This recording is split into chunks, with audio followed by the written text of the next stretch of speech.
La première fois que César proposa à Cora de s'enfuir vers le nord, elle dit non. C'était sa grand-mère qui parlait à travers elle. La grand-mère de Cora n'avait jamais vu l'océan jusqu'à ce jour lumineux dans le port de Ouida, où l'eau l'avait ébloui après son séjour dans les cachots du fort. C'est là qu'ils avaient été parqués en attendant les navires. Les rasieurs dahoméens avaient d'abord kidnappé les hommes, puis étaient revenus au village à la lune suivante rafler les femmes et les enfants qu'ils avaient fait marcher de force jusqu'à la mer, enchaînés de par deux. En fixant le seuil noir, Adjari crut qu'elle allait retrouver son père dans ce puits de ténèbres. Les survivants de son village lui expliquèrent que lorsque son père n'était plus parvenu à tenir le rythme, les marchands d'esclaves lui avaient défoncé la tête et avaient abandonné son corps sur le bord de la piste. Sa mère était morte bien des années plus tôt. La grand-mère de Cora fut revendue plusieurs fois sur le chemin du fort, passant d'un marchand à un autre, troquée contre des coris et de la verroterie. Impossible de dire combien on paya pour elle, à Ouida, car elle fit partie d'une vente en gros. 88 âmes contre 60 caisses de rhum et de poudre. Un prix arrêté après les marchandages habituels en sabir d'anglais. Les hommes valides et les femmes fertiles rapportaient plus que les juvéniles, ce qui rendait difficile une estimation individuelle. La Nanny, en provenance de Liverpool, avait déjà fait 2 escales sur la côte de l'Or. Le capitaine échelonnait ses achats pour ne pas se retrouver confronté à une cargaison d'origine et de mentalité identiques. Dieu sait quelle mutinerie ces captifs risqueraient de concocter s'ils partageaient une langue commune. C'était la dernière escale du navire avant sa traversée de l'Atlantique. Les marins aux cheveux jaunes y conduisirent Adjari à la rame en fredonnant, la peau blanche comme de l'os.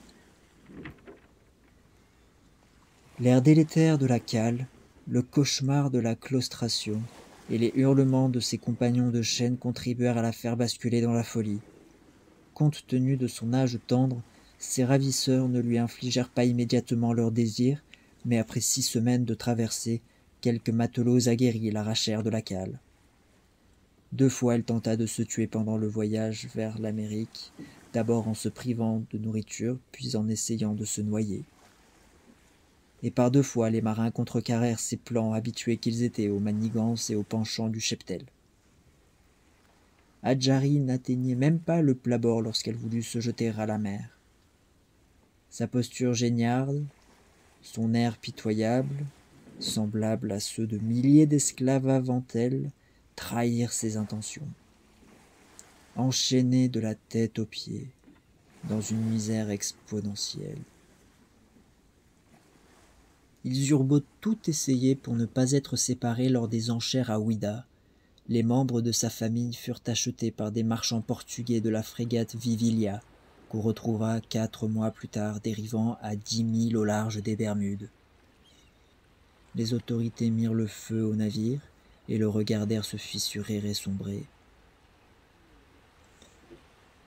La grand-mère de Cora ne sut rien au sort de la frégate. Toute sa vie, elle s'imagina que ses cousins et cousines travaillaient plus au nord pour des maîtres bons et généreux, voués à des tâches plus clémentes que les siennes, du tissage ou du filage plutôt que les travaux des champs.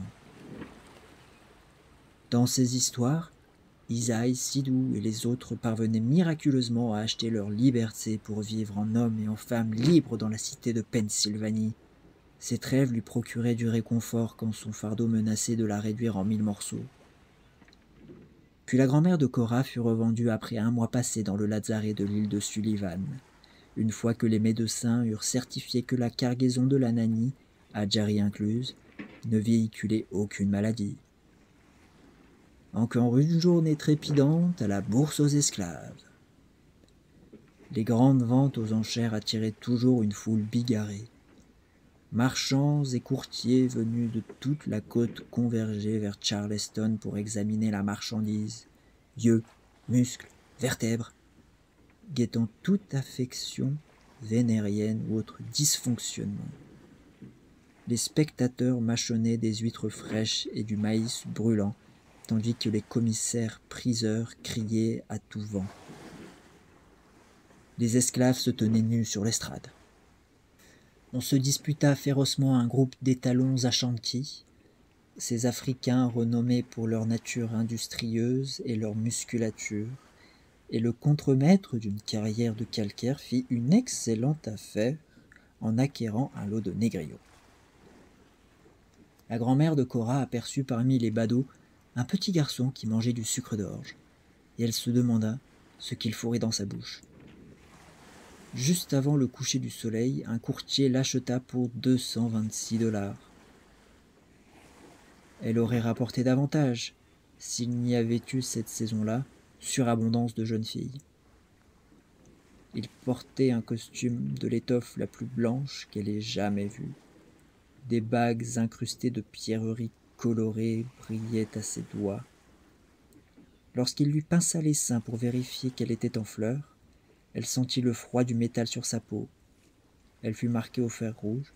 Ce n'était ni la première ni la dernière fois. Et enchaînée aux autres acquisitions du jour, le convoi entama cette nuit-là sa longue marche vers le sud en trébuchant sur ses chaînes derrière la carriole du marchand. À 7 heures, l'Ananie faisait déjà voile vers Liverpool, emplie à ras-bord de sucre et de tabac. Il y avait moins de cris dans la cale.